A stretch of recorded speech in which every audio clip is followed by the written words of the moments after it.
ආයිබෝවන් ඔයාව අපේ YouTube channel එකට ආදරෙන් පිළිගන්නවා. අද අපි රසට බිත්තරත් එක්ක බණ්ඩක්ක තෙල් දාන හැටි කියන්නයි යන්නේ. එහෙනම් අපි බලමු ඒක හදාගන්නේ කොහොමද කියලා. ඒකට මුලින්ම අපි බණ්ඩක්ක ටික හොදලා අරගෙන හීනි තීරු වලට කපා ගන්න ඕනේ. මෙතනදි මම බණ්ඩක්ක ග්‍රෑම් 250ක් මේකට අරගත්තා. මේ විදියට හීනි තීරු වලට කපා ගන්න හේතුව තමයි එතකොට ඉක්මනට බණ්ඩක්ක ටික තඹ ගන්න ලේසි.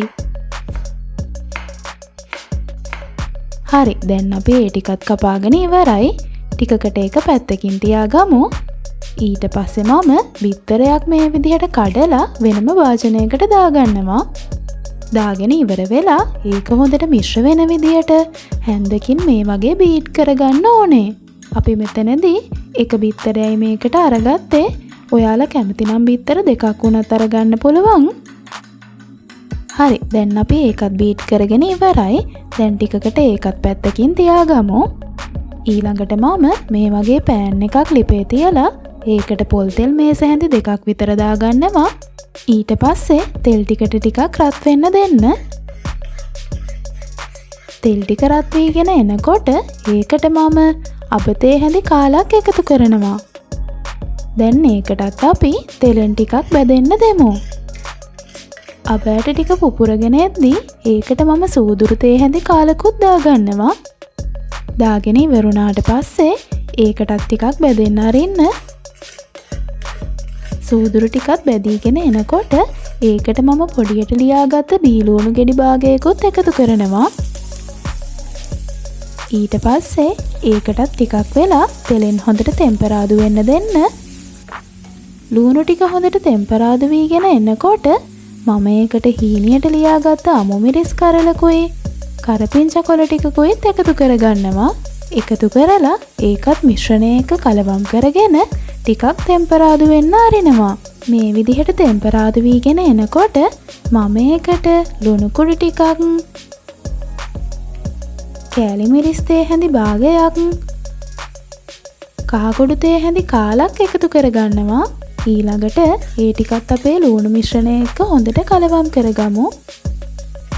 මේ ටික හොඳට කලවම් කරගත්තට පස්සේ හීනියට ලියාගත්ත බණ්ඩක්ක ටිකත් මම මේකට එකතු කරගන්නවා. දැන් අපි ඒකත් අපේ තෙම්පරාදු කරගත්ත මිශ්‍රණය එක්ක හොඳට කලවම් කරගමු. මේ විදිහට කලවම් කරගෙන ඉවර වෙලා ලිපේ ගින්දර ටිකක් අඩු කරලා භාජනයේ පියනකින් වහලා විනාඩි 5ක් විතර ලිපේ තියාගන්න. එහෙම තියාගන්න හේතුව තමයි එතකොට අපිට බණ්ඩක්ක ටික තෙලෙන්ම තඹ ගන්න පුළුවන් වෙනවා. දැන් විනාඩි 5කට විතර පස්සේ මම මේ විදිහට මේක පියන අරිනවා. ඊළඟට මේ ටික ආයේ හොඳට කලවම් කරගන්නවා. දැන් නම් බණ්ඩක්ක ටික හොඳට තැම්බිලා තියෙන්නේ.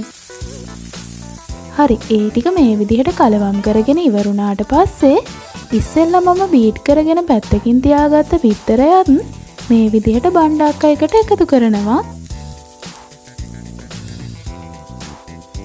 ඊළඟට ඒකත් බණ්ඩක්ක එකත් එක්ක හොඳට මිශ්‍ර වෙන විදිහට කලවම් කරගමු.